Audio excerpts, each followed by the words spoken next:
नमस्कार भाई एवं बहनों, मेरे चैनल में स्वागत है। My channel Chhotu classes Vikrampur.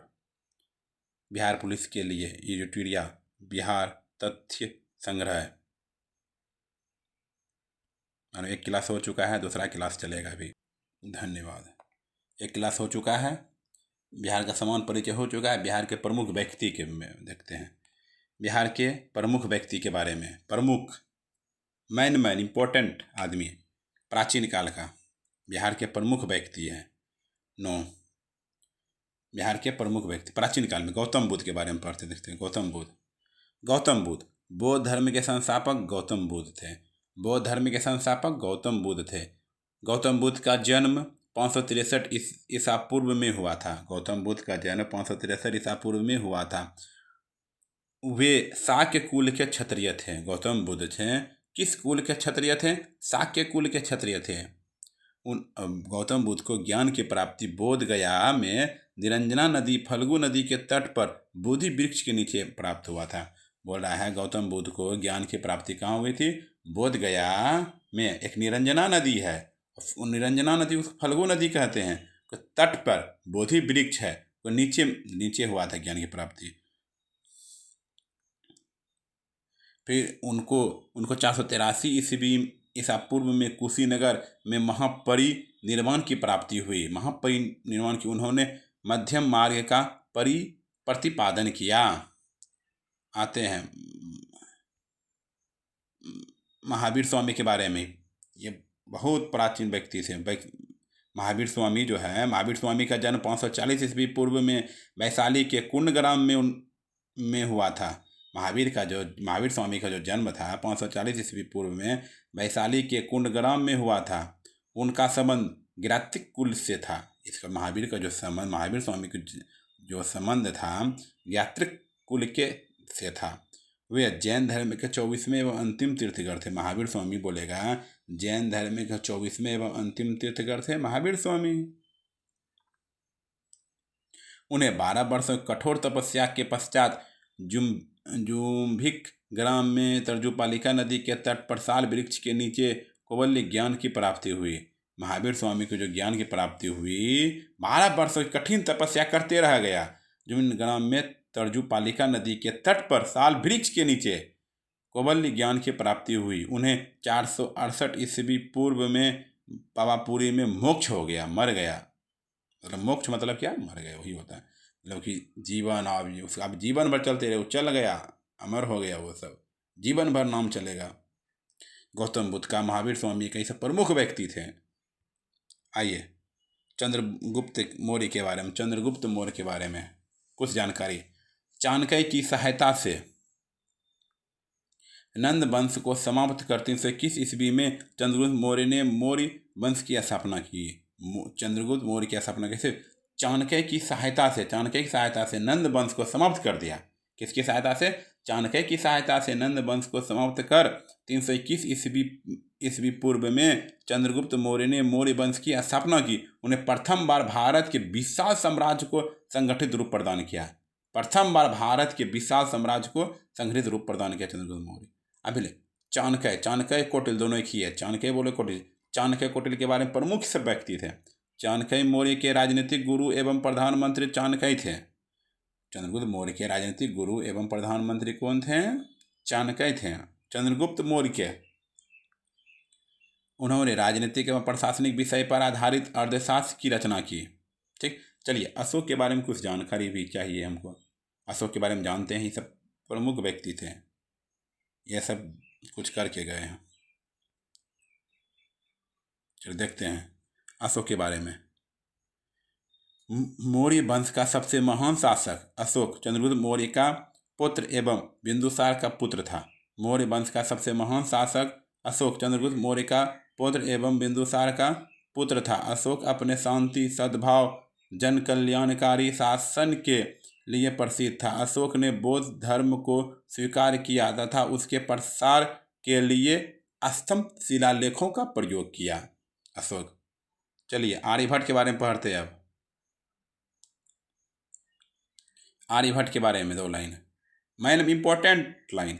Aryabhata Gupta काल के प्रसिद्ध गणितज्ञ एवं खगोल शास्त्री थे। आर्यभट्ट जो थे गुप्त काल के प्रसिद्ध गणितज्ञ एवं खगोल शास्त्री थे। उन्होंने बीज गणित की प्रारंभिक आधारशिला रखी। उन्होंने क्या रखी?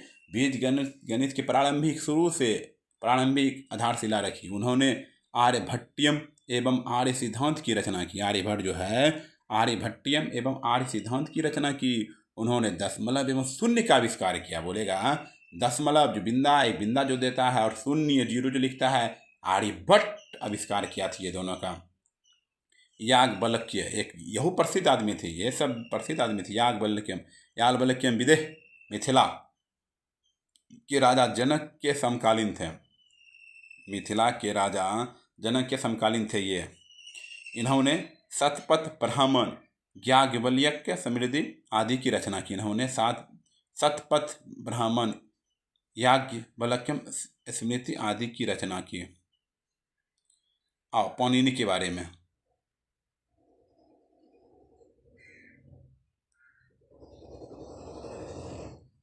आइए पाणिनि के बारे में पढ़ते हैं। पाणिनि भी प्रसिद्ध व्यक्ति थे ये सब है, कितना को बोलेंगे, बहुत प्रसिद्ध आदमी थे। ये सब का नाम चल रहा है, प्रसिद्ध आदमी का नाम चलता है ये जीवन भर। पाणिनि पाटलिपुत्र निवासी पाणिनि ने प्रसिद्ध संस्कृत व्याकरण अष्टाध्यायी की रचना की। पाणिनि जो है पाटलिपुत्र निवासी थे। पाणिनि कहाँ के निवासी थे? पाटलिपुत्र निवासी पाणिनि ने प्रसिद्ध संस्कृत व्याकरण अष्टाध्यायी की रचना की। जीवक बिंबिसार के समकालीन थे। जीवक क्या थे? बिंबिसार के समकालीन थे। वे एक प्रसिद्ध आयुर्वेदाचार्य थे। जीवक ने महात्मा बुद्ध एवं उज्जैन के राजा प्रक्षोभ का उपचार किया था। जीवक के बारे में, जीवक बिंबिसार के समकालीन थे। वे एक प्रसिद्ध आयुर्वेदाचार्य थे। जीवक ने महात्मा बुद्ध के उज्जैन के राजा प्रक्षोभ का उपचार किया था। आइए अश्वघोष के बारे में पढ़ते हैं 2 लाइन। आइए अश्वघोष के बारे में पढ़ते हैं 2 लाइन। अश्वघोष बौद्ध महाकवि एवं दार्शनिक थे। अश्वघोष क्या थे? अश्वघोष बौद्ध महाकवि एवं दार्शनिक थे। वे कनिष्ठ के समकालीन थे। उनकी प्रसिद्ध रचना है बुद्ध चरित। अश्वघोष बौद्ध महाकवि एवं दार्शनिक थे। वे कनिष्ठ के समकालीन थे। उनकी प्रसिद्ध रचना है बुद्ध चरितम। आइए बाणभट्ट के बारे में कुछ जानकारी याद रखना चाहिए समूह में, ठीक है। बाणभट्ट हर्षवर्धन के समकालीन थे। बाणभट्ट क्या थे? हर्षवर्धन के समकालीन थे। उन्होंने हर्षचरित एवं कादम्बरी की रचना की। बाणभट्ट ने उन्होंने हर्षचरित एवं कादम्बरी की रचना की।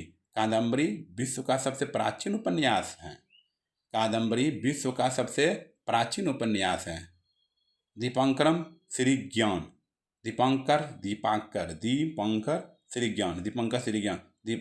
ज्ञान विक्रमशिला विश्वविद्यालय के प्रसिद्ध आचार्य थे। कहाँ के आचार्य थे ये दीपांकर श्री ज्ञान? विक्रमशिला विश्वविद्यालय के। दीपांकर श्री ज्ञान। उन्होंने तिब्बत शासक के निमंत्रण पर तिब्बत भेजा गया था। वे बुद्ध धर्म के प्रमुख ज्ञाता रहे थे। बोलेगा बौद्ध धर्म के प्रमुख ज्ञाता कौन थे? दीपांकर श्री ज्ञान। मंडन मिश्र के बारे में। मंडन मिश्र मिथिला क्षेत्र के प्रसिद्ध विद्वान एवं दार्शनिक थे। उन्होंने शंकराचार्य के साथ साक्षात्कार किया था। मंडन मिश्र मिथिला क्षेत्र के प्रसिद्ध विद्वान दार्शनिक थे। मंडन मिश्र शंकराचार्य के साथ आइए मध्यकाल के बारे में। मखदूम सफुद्दीन यह सब मैनेरी। वे 14वीं सदी के बिहार के प्रसिद्ध सूफी संत थे। उन्होंने फिरदौसी संप्रदाय का बिहार में प्रचार किया। मखदूम सुप्रीम फायन फनेरी। शेरशाह भारत का सर्वश्रेष्ठ अफगान शासक जिसने मुगल सत्ता को समाप्त कर सूरवंश की स्थापना की। भारत का सर्वश्रेष्ठ अफगान शासक जिसने मुगल सत्ता को समाप्त कर सूरवंश की स्थापना की। शेरशाह को उसके प्रशासनिक सुधारों के लिए विशेष रूप से जाना जाता है। शेरशाह ने जन कल्याण के लिए कृषि संचार, यातायात आदि में व्यापक सुधार किए। शेरशाह के बारे में देखिए, शेरशाह जो थे भारत का सर्वश्रेष्ठ अफगान शासक, जिसने मुगल सत्ता को समाप्त कर सूर वंश की स्थापना की। मुगल सत्ता को समाप्त कर दिया, सूर वंश की स्थापना की। शेरशाह इतना ताकतवर थे। देखिए, शेरशाह को उसके प्रशासनिक सुधारों के लिए विशेष रूप से जाना जाता है। बोला है शेरशाह को उसका प्रशासनिक सुधार के लिए विशेष रूप से जाना जाता है। शेरशाह ने जन कल्याण के लिए कृषि, संचार, यातायात आदि में व्यापक सुधार किए। विद्यापति के बारे में पढ़ते हैं। विद्यापति बिहार के दरभंगा के प्रसिद्ध सिंगार रस के कवि थे। विद्यापति बिहार के दरभंगा के प्रसिद्ध सिंगार रस के कवि थे। उनकी मैथिली और संस्कृत की रचनाएं काफ़ी प्रसिद्ध है। उनकी प्रमुख संस्कृति रचनाओं में पुराण संग्रह, विभा सागर, गंगा काव्यावली प्रमुख हैं। उन्हें मैथिली कवि कोकिल भी कहा जाता है। इनकी प्रमुख संस्कृत रचनाओं में से पुराण संग्रह विद्यापति लिखा था, विभा सागर विद्यापति लिखे थे, गंगा भी विद्यापति लिखे थे, गंगा काव्यावली प्रमुख, ये उन्हें मैथिल कवि कोकिल भी कहा जाता है। गुरु गोविंद सिंह सिख धर्म के 10वें गुरु, जिनका जन्म 1666 ईस्वी में पटना में हुआ था। गुरु गोविंद सिंह सिख धर्म के 10वें गुरु, जिनका जन्म 1666 ईस्वी में पटना में हुआ। उन्होंने सिखों के लिए पंच ककार केस, कंघा, कड़ा, कृपाण और कच्छा का अनिवार्य किया था। 1708 ईस्वी में नांदेड़ में एक अफगानी द्वारा उनकी हत्या कर दी गई। गुरु गोविंद सिंह के बारे में, सिख धर्म के 10वें गुरु थे, जिनका जन्म 1666 में पटना में हुआ था। उन्होंने सिखों के लिए पंच ककार केस, कंघा, कड़ा, कृपाण और कच्छा को अनिवार्य किया था। 1708 ईस्वी में नांदेड़ में एक अफगानी द्वारा हत्या की गई। आधुनिक काल के आते, 3 काल पढ़े तो आधुनिक काल में आते। पीर अली आधुनिक काल के बारे में, पटना सिटी के पुस्तक विक्रेता, जिसने पटना में 1857 की क्रांति का बिगुल फूका। अंग्रेजों से संघर्ष के पश्चात उन्हें फांसी की सजा दी गई। पीर अली जो है पटना सिटी के पुस्तक विक्रेता, जिसने पटना में 1857 की क्रांति बिगुल फूका। अंग्रेजों ने संघर्ष के पश्चात उन्हें फांसी की सजा दे दी गई। वीर कुंवर सिंह के बारे में बताइए थोड़ा सा। जगदीशपुर के जमींदार, जिसने 1857 की क्रांति में बिहार का नेतृत्व किया। 75 वर्ष की आयु में भी उन्होंने 1 वर्ष तक अंग्रेजों से संघर्ष कर कठिन चुनौती दी। वीर कुंवर सिंह जगदीशपुर के जमींदार, जिसने 1857 की क्रांति में बिहार का नेतृत्व किया। 75 वर्ष की आयु में भी उन्होंने 1 वर्ष तक अंग्रेजों से संघर्ष कर कठिन चुनौती दी। डॉक्टर सच्चिदानंद सिन्हा के बारे में बोलिए 2 लाइन। पृथक बिहार के निर्माता के रूप में इन्हें जाना जाता है। डॉक्टर सच्चिदानंद सिन्हा पृथक बिहार के निर्माता के रूप में इन्हें जाना जाता है। वे संविधान सभा के प्रथम अध्यक्ष थे। मतलब वो अस्थायी अध्यक्ष सच्चिदानंद सिन्हा थे। मौलाना मजहरूल हक प्रसिद्ध व्यक्ति थे आधुनिक। बिहार के मुस्लिम स्वतंत्रता सेनानियों में सबसे अग्रणी थे। उन्होंने असहयोग एवं खिलाफत आंदोलन में सक्रिय भूमिका निभाई। मौलाना मजहरूल हक ने उन्होंने पटना में 1920 ईस्वी में सदाकत आश्रम की स्थापना की। बोलेगा सदाकत आश्रम की स्थापना किसने की? 1920 ईस्वी में मौलाना मजहरूल हक। गांधी जी उन्हें देशभूषण कहते हैं। मौलाना मजहरूल हक को गांधी जी ने क्या कहा? देशभूषण कहते हैं। डॉक्टर राजेंद्र प्रसाद के बारे में पढ़ते थोड़ा सा। डॉक्टर राजेंद्र प्रसाद स्वतंत्र भारत के प्रथम राष्ट्रपति थे। उनका जन्म 3 दिसंबर 1884 ईस्वी को सीवान के जीरादेई में हुआ था। वे 1906 में बिहारी छात्र सम्मेलन से सक्रिय भूमिका में आए। वे चंपारण सत्याग्रह व सहयोग आंदोलन से भारत छोड़ो आंदोलन तक सक्रिय रहे। संविधान सभा के वे अस्थायी सदस्य बने। डॉक्टर राजेंद्र स्वतंत्र भारत के प्रथम राष्ट्रपति थे। उनका जन्म 3 दिसंबर 1884 ईस्वी में सीवान के जीरादेई में हुआ था। वे 1906 में बिहारी छात्र सम्मेलन से सक्रिय भूमिका में आए। वे चंपारण सत्याग्रह और सहयोग आंदोलन से भारत छोड़ो आंदोलन तक सक्रिय रहे। संविधान सभा के वे अस्थायी अध्यक्ष बने। आइए हसन इनाम के बारे में पढ़ते हैं। हसन इनाम पटना के निवासी हसन इमाम पेशे से बैरिस्टर थे। पटना के निवासी हसन इमाम पेशे से बैरिस्टर थे। उन्होंने स्वतंत्रता आंदोलन में खिलाफत आंदोलन सविनय अभिज्ञा आंदोलन में सक्रिय रूप से भाग लिया। बिहार में उन्होंने साइमन कमीशन के विरोध का नेतृत्व किया। भिखारी ठाकुर के बारे में बताइए। भिखारी ठाकुर का जन्म 1887 ईस्वी में सारण के कुतुबपुर में हुआ था, जो भोजपुर के लोक गायक लोक कलाकार थे। उन्हें भोजपुरी का शेक्सपियर कहा जाता है। विदेशियाँ इनकी सबसे प्रसिद्ध कृति थी। सर सुल्तान अहमद वे पटना विश्वविद्यालय के प्रथम भारतीय कुलपति थे।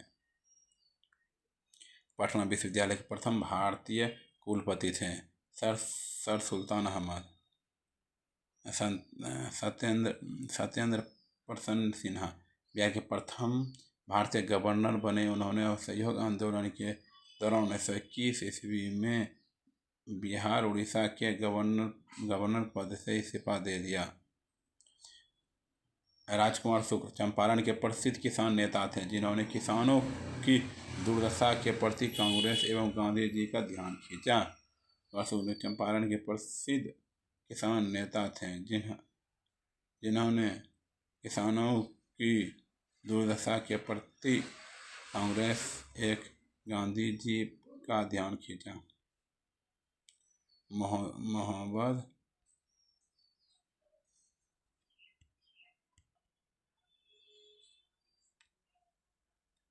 यूनुस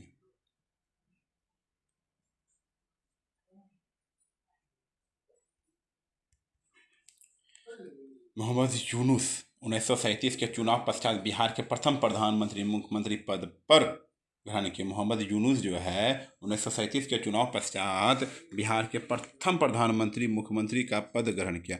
डॉक्टर श्री कृष्ण सिंह इनका जन्म 1887 ईस्वी में नवादा के खनवा में हुआ, लेकिन इनका पैतृक गांव शेखपुरा के बरबीघा में था। बिहार के सक्रिय स्वतंत्रता सेनानी रहे, जो स्वतंत्र बिहार के पहले मुख्यमंत्री थे। श्री कृष्ण सिंह को बिहार केसरी के नाम से जाना जाता है। बिहार केसरी के नाम से किन्हें जाना जाता है? श्री कृष्ण सिंह को प्रथम मुख्यमंत्री हैं। रामधारी सिंह दिनकर हिंदी के प्रख्यात लेखक, कवि एवं निबंधकार थे। रामधारी सिंह दिनकर थे लेखक और प्रसिद्ध निबंधकार थे। उनका जन्म 1908 ईस्वी में बेगूसराय के सिमरिया में हुआ था। उन्हें स्वतंत्रता पूर्व विद्रोही कवि के रूप में जाना जाता था।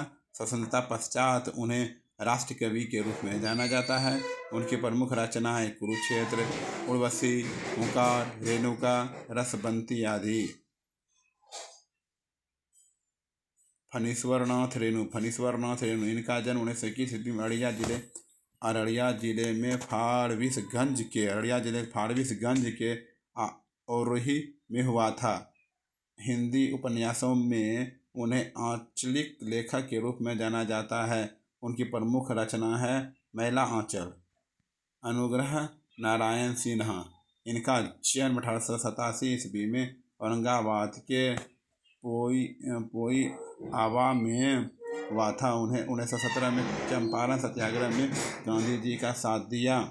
स्वतंत्रता पश्चात उन्होंने बिहार सरकार में मंत्री का पद संभाला। उन्हें बिहार विभूति की संज्ञा दी जाती है। जयप्रकाश नारायण इनका जन्म 1902 ईस्वी में बिहार के सारण के सीताब दियारा गांव में हुआ था। लोकनायक के नाम से प्रसिद्ध जयप्रकाश नारायण का राजनीतिक जीवन सविनय अवज्ञा आंदोलन से प्रारंभ हुआ। उन्होंने 1942 की क्रांति में विशेष भूमिका निभाई। उन्होंने अजातशत्रु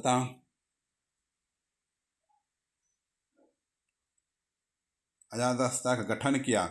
स्वतंत्रता पश्चात 1975 ईस्वी में उन्होंने संपूर्ण क्रांति का नेतृत्व किया। 1965 ईस्वी में उन्हें मैग्सेसे पुरस्कार किया गया था।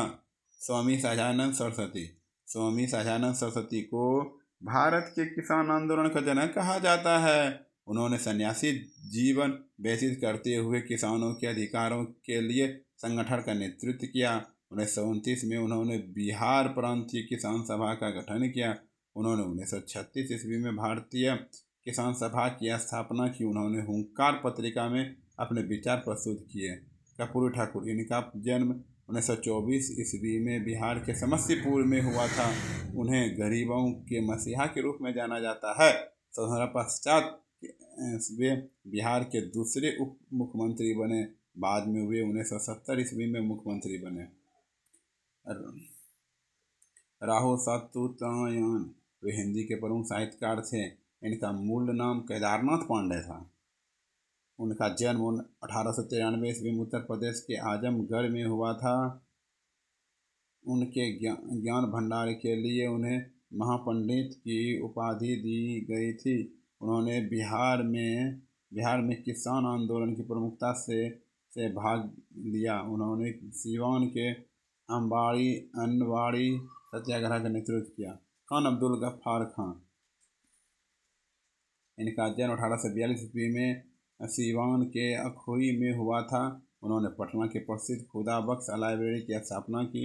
इस स्वतंत्रता पश्चात इसे राष्ट्रीय धरोहर मानते हुए 1969 ईस्वी में संसद द्वारा पारित प्रस्ताव के तहत इसका नियंत्रण भारत सरकार द्वारा किया जाने लगा। रामवृक्ष बेनीपुरी, इनका जन्म 1899 ईस्वी में मुजफ्फरपुर के बेनीपुर गांव में हुआ था। इन्होंने स्वतंत्रता आंदोलन से सक्रिय भूमिका निभाई और जेल भी गए। उन्होंने युवक नामक समाचार पत्र का संपादक किया। उनकी प्रमुख रचना माटी की परतें, सीता के पुल, संघमित्रा तथा अगस्त। नागार्जुन, इसका वास्तविक नाम वैद्यनाथ मिश्र था। इनका जन्म 1911 में हुआ। मधुबनी के सतलखा गांव में हुआ था। नागार्जुन में हिंदी, मैथिली, संस्कृत में बंगाल ने अपनी मौलिक रचनाएं लिखी। उनकी प्रसिद्ध रचनाएं थी युगधारा, प्यासी, पथराई आंखें, बलचलमा, संतरंगे पंखों वाली, तालाब की मछलियां थी। बिस्मिल्लाह खां, अस्मात बिस्मिल्लाह खां का जन्म 1916 ईस्वी में बक्सर के डुमराव गांव में हुआ था। वे शहनाई वादक के रूप में विश्व प्रसिद्ध थे। उन्होंने प्रथम स्वतंत्रता दिवस 15 अगस्त 1947 पर लाल किले में शहनाई वादक किया। धन्यवाद।